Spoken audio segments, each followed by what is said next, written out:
Welcome to Stories. The Boy Who Shared His Lunch. It was a cold, windy day, and Liam could feel the chill as he sat down on the stone steps of his schoolyard. His fingers fumbled with the cloth napkin that wrapped his lunch: 2 thick slices of homemade bread, a wedge of creamy goat cheese, and a handful of berries. His mother had packed it with care, as she did every morning. Today, though, something felt different. Out of the corner of his eye, Liam spotted a boy sitting alone at the far end of the playground. His clothes were worn, a little too big, as if they'd once belonged to someone else. The boy, Daniel, was new to the village. He didn't play with the others, didn't talk much, and never seemed to have lunch. Liam watched him for a moment, chewing on the edge of his bread. There was a gnawing feeling inside Liam. His stomach rumbled, but it wasn't hunger. It was something deeper. He couldn't ignore the thought that kept bubbling up. What if that were me? Without a second thought, Liam stood up and walked across the yard, his lunch in hand. He didn't know exactly what he was going to say, but his feet carried him to Daniel as if they had a mind of their own. "Hey," Liam said, his voice soft but steady. Daniel looked up, his eyes guarded. "Hey, Liam glanced down at the empty space beside Daniel. do you mind if I sit here?" Daniel shrugged, saying nothing. Liam sat down, unfolding the cloth in his lap. For a few moments they sat in silence, the wind carrying the distant shouts of children playing nearby. "I have some extra bread. Liam said, breaking off a piece of his sandwich. You can have some, if you want." Daniel hesitated, looking at the bread as if it were something foreign.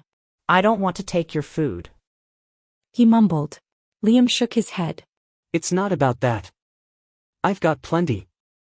Besides, I can't eat all this on my own." Slowly, Daniel reached out and took the bread.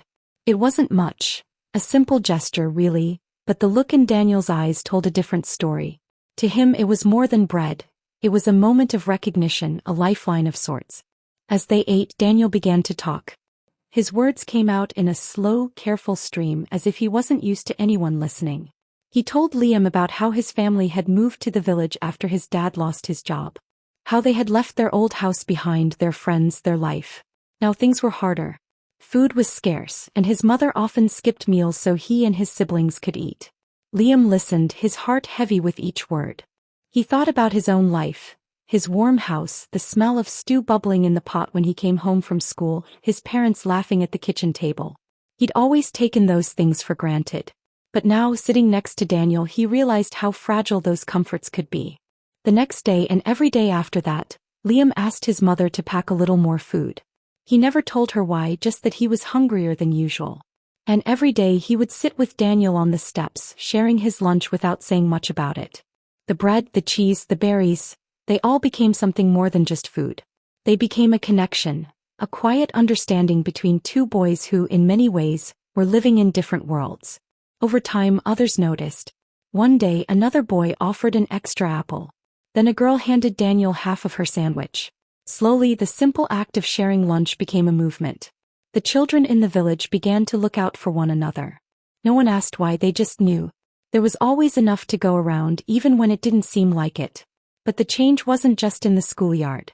The kindness spread.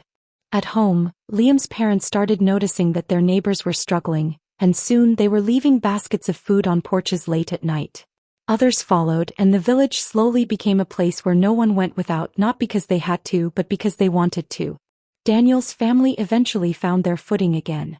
His father got a new job and things started to improve. But the bond between Liam and Daniel remained. They were no longer just 2 boys sitting on a cold stone step. They were friends who had learned something many people spend a lifetime trying to understand: that the smallest acts of kindness can make the biggest difference. Years later, when people asked Daniel how he got through the hardest time in his life, he would always tell them about the boy who shared his lunch. He never forgot what that simple act of generosity meant. It wasn't just food. It was a reminder that there was always light no matter how bleak things seemed. There was always hope. And for Liam, the lesson was just as powerful. He learned that giving doesn't diminish what we have. It multiplies it. The more he gave, the more he realized how much he had. Sharing his lunch wasn't just about filling an empty stomach. It was about filling the emptiness that life sometimes leaves behind. The story of Liam and Daniel wasn't one that made headlines or went down in history books, but it was the kind of story that mattered most. The kind of story that changes lives quietly, one meal, one moment at a time. Vocabulary list. Gnawing, a persistent or troubling feeling, often linked to guilt or worry. Guarded, cautious, not fully open or trusting. Hesitate, to pause before doing something, usually because of uncertainty or doubt. Scarce, in short supply, not enough of something. Comforts, things that provide ease and convenience in life, often associated with home and safety. Gesture, a small action, often symbolic, that shows kindness or thoughtfulness. Footing, a stable position or condition, often used metaphorically for financial or emotional stability. Understanding, a mutual agreement or shared feeling between people. Fragile, easily broken or damaged, whether physically or emotionally. Connection, a relationship or bond between people, often emotional.